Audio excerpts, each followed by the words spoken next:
এতগুলো বছর ধরে চাপা রেখে দেওয়া সেই সমস্ত রহস্য ভেদ করার এবার উদ্যোগ নিল কুসুম, আয়ুষ, ঈশান এবং অনুশ্রী মিলে। হ্যাঁ বন্ধুরা, ভিডিওতে লাইক দিয়ে দেখতে থাকুন। যে মুহূর্তে কিনা অনুশ্রীকে অনুশ্রীর বাবা বলতে থাকে যে দেখো অনুশ্রী, এইবার যদি এই সম্বন্ধটা তোমার সঙ্গে পাকাপাকিভাবে হয়ে যায় তাহলে কিন্তু আমি আর সময় নেব না, এবং তুমি যেভাবে আমার মান সম্মান ওই গাঙ্গুলি বাড়িতে গিয়ে ডুবিয়ে এসেছো তার পরবর্তীতে আমি তোমাকে হয়তো বা আর এক মুহূর্তে বাড়িতে বরদাস্ত করতাম না, কিন্তু যেহেতু তুমি এখনও পর্যন্ত অবিবাহিত, তার জন্য বাবা হিসেবে তোমার প্রতি যে সমস্ত দায়িত্ব কর্তব্যগুলো আছে সেই সমস্ত কিছু পালন করার জন্য যত শীঘ্র সম্ভব আমি তোমাকে পাত্রস্থর করে দিয়ে আমি নিশ্চিন্ত হতে চাই। কারণ আমি কোনোদিনও ভাবিনি যে তুমি এরকমভাবে তোমার বাবার মুখটা রীতিমতো ডুবিয়ে দেবে। কারণ আমি কোনোদিনও ভাবিনি যে তুমি শেষে কিনা এতগুলো চাকরির খোঁজ করতে করতে শেষে কিনা তুমি গাঙ্গুলি হাউসে, গাঙ্গুলি গ্রুপ অফ কোম্পানিজে চাকরি জয়েন করলে। তুমি একবারও আমাদেরকে বলেছিলে যে তুমি গাঙ্গুলিতে চাকরি করছো বলো তো, এবং সেই সময় যদি আমি সমস্তটা জানতে পারতাম তাহলে সেই সময় আমি তোমাকে হিড় করে টানতে টানতে এই গ্রামে নিয়ে চলে আসতাম। কোনো তো প্রয়োজন ছিল না তোমার যে এই গ্রাম ছেড়ে তোমার শহরে গিয়ে চাকরি করার। তোমাকে কি একবার আমরা বাধ্য করেছিলাম, নাকি তোমাকে না খেতে দিয়ে আমরা রীতিমতো মারার পথে নিয়ে চলে গিয়েছিলাম, নাকি তোমার অনেক অভাবে দিন যাপন করতে হতো তোমার বলো তো, যে যার কারণে কিনা তোমার শেষে কিনে সেই গাঙ্গুলিদের এর পায়ের তলে রীতিমতো এই খাটুনি খেটে টাকা উপার্জন করতে হলো বলো।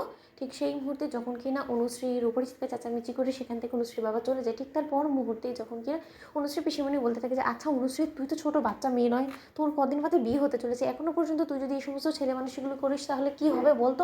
শোন, তুই তো খুব ভালো করে জানিস যে দাদা ওই নামটা গাঙ্গুলি বাড়ির নাম উচ্চারণ করা মাত্র কতটা হাইপার হয়ে যায় এবং দাদার ব্লাড প্রেশার হাই হয়ে যায়। এই সমস্ত কিছু জানা সত্ত্বেও তুই কেন এরকমটা করলি বলতো। তুই কিন্তু ভারী অন্যায় করেছিস এবং এর জন্য তোর দাদার কাছে গিয়ে ক্ষমা চাওয়া উচিত। তুই এখনো দাঁড়িয়েছিস কি, যা। ঠিক সেই মুহূর্তে যখন কিনা রাত ঘনিয়ে আসা মাত্রই অনুশ্রীকে যখন কিনা ওর বাবার কাছে গিয়ে বলতে থাকে যে বাবা, আমি যা কিছু করেছি তার সবাইকে না জানিয়ে করেছি, তার জন্য তুমি প্লিজ আমাকে ক্ষমা করে দিও। ঠিক সেই সময় অনুশ্রীর বাবা যখন বলতে থাকে যে দেখো অনুশ্রী, একটা কথা তোমাকে আমি স্পষ্ট করে বলে রাখছি, আজকে যে সেই মহিলা গাঙ্গুলি বাড়ির ছোটো বউ হিসেবে নিজেকে দাবি করছিল, শুধুমাত্র ওকে যে আমি হুমকি দামকি দিয়ে এখানে থেকে তাড়িয়ে দিয়েছি সেরকমটা নয়।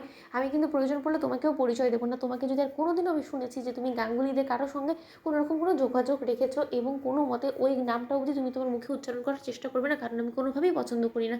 অন্যদিকে অনুশ্রী যখন ওর বাবাকে বলতে থাকে যে আচ্ছা বাবা, আমি কি জানতে পারি এতগুলো বছর ধরে তুমি যে গাঙ্গুলিদের ঘৃণা করে আসছো সেটা কেন করছো বলো তো, এর পেছনে নিশ্চয়ই কোনো রহস্য আছে, সেটা এখনও পর্যন্ত তুমি কেন আমাদের কাছে খোলামেলা করে বলছো না বলো তো। নিশ্চয়ই দাদাভাই এই সম্পর্কে জানে। ঠিক সেই মুহূর্তে অনুশ্রীর বাবা যখন বলতে থাকে যে দেখো অনুশ্রী, যতটুকু তোমার জানার ততটুকুই তোমাকে জানানো হয়েছে, এবং এর থেকে বেশি কিছু তুমি যদি আমার কাছ থেকে জানা আগ্রহী হয়ে থাকো তাহলে আমি তোমাকে বলবো যে তুমি কিন্তু ভুল করছো। কারণ পুরনো অতীত ঘাটাঘাটি করলে কিন্তু এই বর্তমানের উপরে সেটার প্রভাব পড়বে, এবং আমি কোনোভাবেই চাই না যে সেরকম কোনো প্রভাব সেই অতীতের জন্য পড়ুক আমাদের পরিবারে। তাই আমি তোমাকে বলছি চুপ করে থাকো। তো বন্ধুরা, লাইক, শেয়ার করো, সাবস্ক্রাইব করো।